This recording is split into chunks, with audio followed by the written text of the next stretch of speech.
নির্বাচন পেছাতে শোরগোল করছে যারা ভোটের মাঠে তারাই আগে নেমেছে। তবে নানামুখী ষড়যন্ত্র প্রতিহত করতে এগিয়ে আসতে হবে অন্তর্বর্তী সরকারকেই। এটিএন নিউজের সঙ্গে একান্ত সাক্ষাৎকারে বিএনপি মহাসচিব মির্জা ফখরুল ইসলাম আলমগীর জানালেন, দীর্ঘ লড়াই পেরিয়ে ভোটের মাঠে থাকছেন খালেদা জিয়াও। আরও জানাচ্ছেন নাজিয়া আফরিন। ত্রয়োদশ জাতীয় সংসদ নির্বাচন অনুষ্ঠিত হবে আগামী ফেব্রুয়ারির প্রথম দিকেই। নির্বাচনকে কেন্দ্র করে রাজনৈতিক দলগুলোর মধ্যে নানা হিসাব নিকাশ চলছে। পিআর পদ্ধতিকে সামনে রেখে নির্বাচনের রোডম্যাপ ঠিক করেন। নির্বাচনী রোডম্যাপ নিয়ে ভিন্ন মত দিলেও অনেক দল ইতোমধ্যে ভোটের মাঠে নেমে পড়েছে। এটিএন নিউজের সঙ্গে একান্ত সাক্ষাৎকারে বিএনপি মহাসচিব জানালেন সে কথা। যারা বলছে পিআর নিয়ে বসে আছে, এরা আবার মানুষ নিয়ে ঘরে ঘরে ভোট চাচ্ছে। তাদের স্ট্র্যাটেজি তাদের, কিন্তু আমি আপনাকে ওইটুকু বলতে পারি তারা নির্বাচনে অংশগ্রহণ করবে। বিএনপি মহাসচিব অভিযোগ করেন, সরকারের মধ্যেই কেউ কেউ নির্বাচন বানচালে ষড়যন্ত্রে লিপ্ত। খোলামেলা আমি বলতে পারবো না, বলাটা সঙ্গত হবে না বর্তমান প্রেক্ষিতে।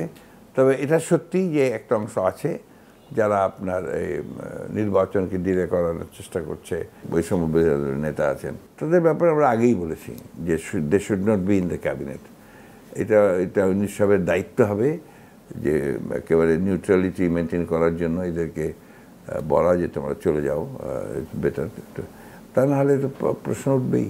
জামাত ইসলামী এনসিপি কেন নির্বাচন পেছাতে চায় তার ব্যাখ্যাও দিলেন বিএনপি মহাসচিব। বললেন, নির্বাচন বানচালের চেষ্টা করলে ক্ষতিগ্রস্ত হবে দলগুলো। আমাদের সমস্যাটা হয়েছে আমরা বড় দল, সবাই মনে করে যে বিএনপি ক্ষমতায় আসবে। এটা হচ্ছে একটা বড় সমস্যা। ওই কারণে বিএনপি ক্ষমতায় আসতে না, আমরা কি করব, এই যে একটা ভাবনা চিন্তার মধ্যে দিয়ে আছে। তো এটা নিয়ে তারা যদি ডেমোক্রেট হতো, পরিষ্কার হতে গণতন্ত্রে বিশ্বাসী হতো, তাহলে কিন্তু এটাকে নিয়ে তারা চিন্তা করতো না।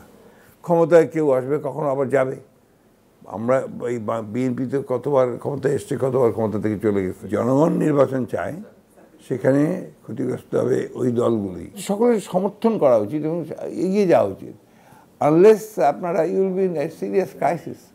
এই যে জাতি একটা চরম বিপদের সম্মুখীন হবে, যে বিপদটা কাটিয়ে ওঠা যে এই জাতির পক্ষে সম্ভব হবে কিনা আমার সন্দেহ আছে। বিএনপি শুরু থেকেই দীর্ঘ 1.5 দশকের আন্দোলনের সতীর্থদের আগামী নির্বাচনে মূল্যায়ন করার কথা বলে আসছে। নির্বাচনী জোট হবে কিনা সিদ্ধান্ত না এলেও সবার সাথে আলাপে আগ্রহী দলটি। আমরা সরকারের সঙ্গে, অন্যান্য রাজনৈতিক দলগুলোর সঙ্গেও আমাদের সব সময় যোগাযোগ আছে, কন্টিনিউয়াস প্রসেস। আমরা কারো শত্রু হয়ে বসে নেই, আপনার কারোর ব্যাপারে আপত্তি নেই আমাদের, আমরা ওপেন টু অল।